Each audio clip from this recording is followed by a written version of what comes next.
Assalamualaikum warahmatullahi wabarakatuh. Di sini kelompok kami ingin mempresentasikan materi penelitian sosial. Pengertian penelitian sosial, arti suatu usaha mengamati atau meneliti untuk mendapatkan ilmu pengetahuan dan informasi untuk menjawab suatu pertanyaan fenomena sosial melalui serangkaian metode ilmiah yang hasilnya dapat dipertanggungjawabkan.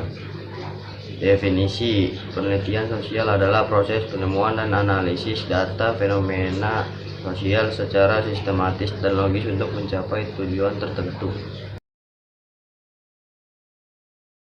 Alasan seorang penelitian melakukan penelitian sosial: untuk melakukan sosial atau kemungkinan terbaik dalam membacakan solusi sosial, untuk menganalisis gejala sosial di masyarakat, untuk mendapatkan gambaran sebab akibat suatu fenomena kebijakan atau perubahan sosial.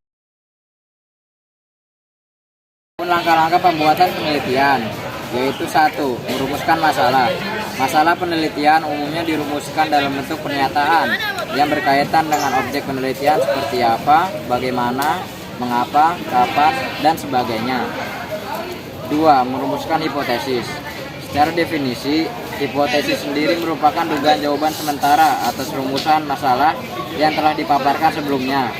Kemudian dugaan jawaban ini nantinya akan dibuktikan kebenarannya melalui hasil analisa data yang diperoleh.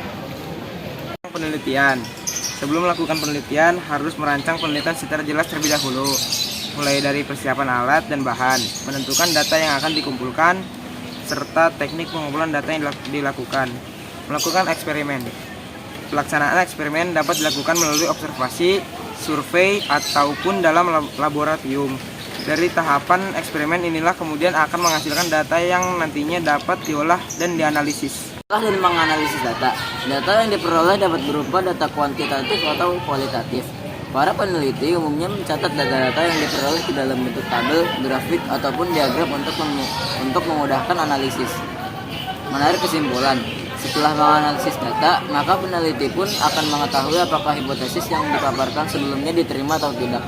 Dikatakan hipotesis diterima apabila hasil data sesuai dengan pernyataan hipotesis, sedangkan tidak diterima jika hipotesis tidak sesuai dengan hasil data. Melaporkan hasil penelitian. Langkah terakhir dalam metode ilmiah adalah mengomunikasikan dan mempublikasikan hasil penelitian yang telah ditulis secara lengkap kepada orang lain. Tujuan dilakukan publikasi hasil penelitian adalah agar pihak lain mengetahui hasil eksperimen.